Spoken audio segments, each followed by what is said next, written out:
السلام عليكم ورحمة الله وبركاته. أهلا بكم. موضوع هذه الحلقة إن شاء الله يكون اسمه تحريف وتأليف الكتاب المقدس.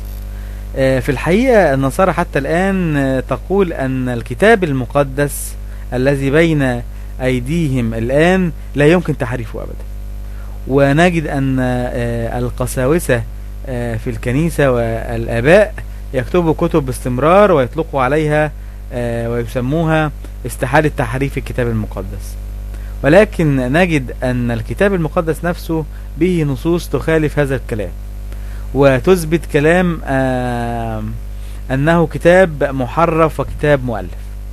فنجد مثلا في سفر التثنية الإصحاح رقم 31 والعدد 25 قول موسى لليهود: لأني أنا عارف تمردكم ورقابكم الصلبة، هو ذا وأنا بعد حي معكم اليوم، قد صرتم تقاومون الرب، فكم بالحرية بعد موتي، لأني عارف إنكم بعد موتي تفسدون وتزيغون عن الطريق الذي أوصيتكم به، ويصيبكم الشر في آخر الأيام لأنكم تعملون الشر أمام الرب.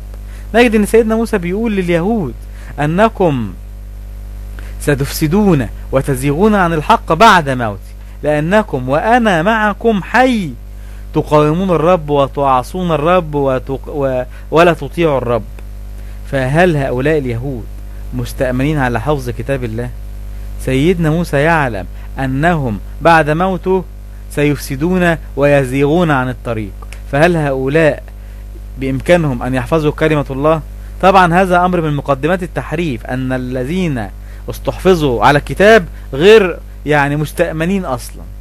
طيب نجد أيضا نص تاني في إرميا 23-36، نص يعرف تحقيق وتأكيد أن الكتاب قد حرف.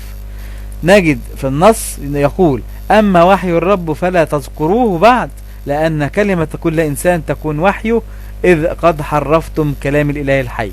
إذ قد حرفتم كلام الإله الحي، إذ قد حرفتم كلام الإله الحي. يعني الكتاب تم تحريفه فعلا، قد للتحقيق، فعلا الكتاب قد تم تحريفه. نص آخر يتكلم عن التحريف، إرميا 8:8: كيف تقولون نحن حكماء وشريعة الرب معنا، حقا إنه إلى الكذب حولها قلم الكتب الكاذب. إيه الكلام ده؟ الكتبة النساخ نفسهم استبدلوا كلمة الله الصادقة بكلمة الشياطين وكلمة أنفسهم الكاذبة. تمام؟ يبقى كل اللي احنا بنقوله دوت من أسس التحريف، ناس غير مستحفظة وغير مستأمنة على الكتب، نساخ بتستبدل كلمة الله بكلمة الشياطين وكلمة أنفسهم، نساخ كذبة. إقرار واضح وصريح بالتحريف في قول إرميا: إذ قد حرفتم كلام الإله الحي. يبقى كل أساليب ووسائل التحريف موجودة في الكتاب المقدس التي تقر أن الكتاب فعلا قد تعرض للتحريف. نص آخر في مزمور 56:5: اليوم كله يحرفون كلامي. اليوم كله يحرفون كلامي. يبقى كلام ايه؟ كلام واضح انه الكتاب المقدس قد تعرض للتحريف. إشعياء 29:15: ويل للذين يتعمقون ليكتموا رأيهم عن الرب، فتصير أعمالهم في الظلمة، ويقولون من يبصرنا ومن يعرفنا، يا لتحريفكم، يا لتحريفكم. إقرار بالتحريف، نص واضح يبين التحريف. بل نجد أن الله سبحانه وتعالى في بعض النصوص ينهي عن الزيادة والنقصان. طب ليه ربنا هينهي عن الزيادة والنقصان؟